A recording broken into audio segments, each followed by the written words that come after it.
Being up over the thing to remember. The scene starts to tumble to the sound of the drums. Oh boy, there ain't no need to fight a silent ring.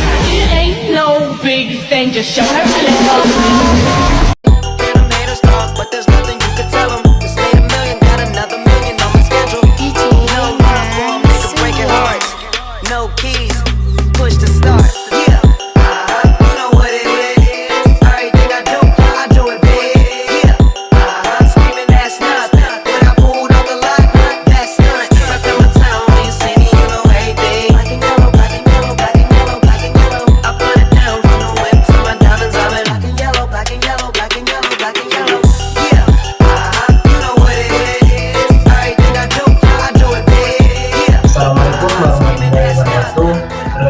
Saya Antorik Arsjan akan menjelaskan materi tentang pentingnya menuntut ilmu. Dapat kita lakukan dengan mengingatkan betapa pentingnya menuntut ilmu. Berdasarkan surat Al-Mujadilah ayat 11 menjelaskan bahwa menuntut ilmu adalah merupakan perintah langsung dari Allah, karena orang yang menuntut ilmu akan diangkat derajatnya oleh Allah. Beberapa derajat contohnya yaitu seorang tersebut dianggap sebagai sebuah kehormatan dan memiliki kedudukan di masyarakat. Maksudnya seseorang tersebut akan menghormati dan sering diandalkan karena kebijaksanaannya serta wawasan yang luas. Dua, akan dipandang mulia di hadapan Allah karena dapat menjalankan ajaran dari Allah dan ibadahnya dengan baik, serta mendapatkan keberkahan dalam kehidupan seperti membawa manfaat bagi diri sendiri maupun orang lain. Perkenalkan, nama saya Tia Rosalina, ingin menyampaikan materi tentang kewajiban menuntut ilmu. Materi ini menekankan bahwa kewajiban menuntut ilmu merupakan kewajiban bagi setiap muslim atau manusia yang memiliki kewajiban untuk menuntut ilmu. Ilmu juga bermanfaat bagi manusia karena dapat memperbaiki sikap dan tindakan. Tentu kita perlu menyadari dan memanfaatkan setiap kesempatan untuk maju dan cerdas bersama dengan ilmu pengetahuan. Ilmu juga sebagai bekal dalam menjalani pekerjaan dan menyelesaikan persoalan kehidupan yang semakin kompleks.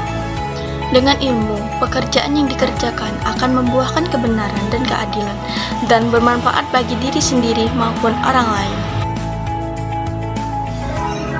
Perkenalkan, nama saya Rafa Amelia, ingin menyampaikan materi tentang pandangan Al-Quran terhadap ilmu pengetahuan.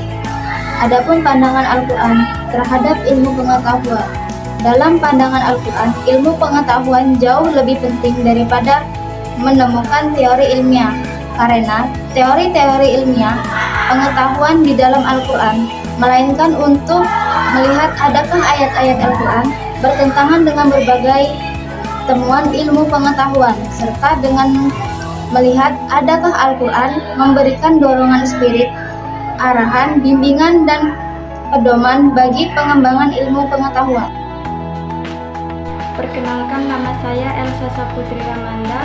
Di sini saya akan menyampaikan materi tentang kewajiban menuntut ilmu. Perintah menuntut ilmu itu banyak sekali dijelaskan dalam ayat-ayat Al-Quran dan juga hadis. Salah satu hadis yang sering kita dengar tentang perintah menuntut ilmu yaitu Faridotun ala kulli muslimin, yang artinya menuntut ilmu itu adalah kewajiban bagi setiap muslim. Perkenalkan, nama saya Muhammad Adrian, ingin menyampaikan materi tentang makna hadis pentingnya menuntut ilmu. Maksud dari hadis tersebut yaitu menuntut ilmu berlaku bagi setiap laki-laki maupun perempuan, anak-anak maupun orang dewasa. Jadi kita tidak ada alasan untuk bermalas-malasan dalam menuntut ilmu.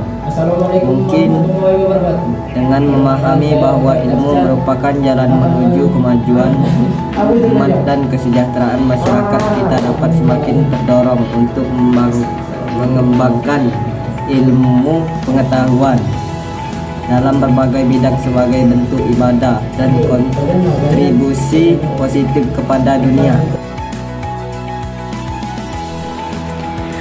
Al-Quran menyuruh manusia belajar dari sejarah dan mengambil perbandingan dari kejayaan dan kejatuhan umat-umat terdahulu dalam rangka menghadapi masa depan.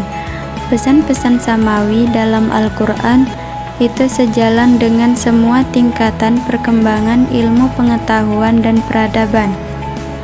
Al-Quran mendorong manusia agar mengembangkan kemampuan berpikir seimbang dengan kemampuan berzikir mengingat Allah. Al-Quran menginspirasi perkembangan ilmu pengetahuan dan mengajarkan peran tanggung jawab kepada manusia yang diberi amanah ilmu. Al-Quran sebagai pedoman hidup menuntut umat manusia agar memperoleh keselamatan dan kebahagiaan dunia dan akhirat. Nabi Muhammad SAW menerima wahyu pertama pada 17 Ramadan 13 tahun sebelum Hijriah atau 610 Masehi.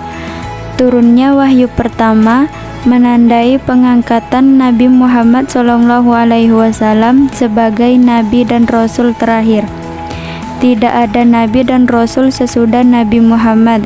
Surah Al-Alaq ayat 1-5 sebagai wahyu pertama kepada Nabi Muhammad yang turun di Gua Hira, kota suci Mekah, yang membuka wawasan ilmu pengetahuan dan literasi.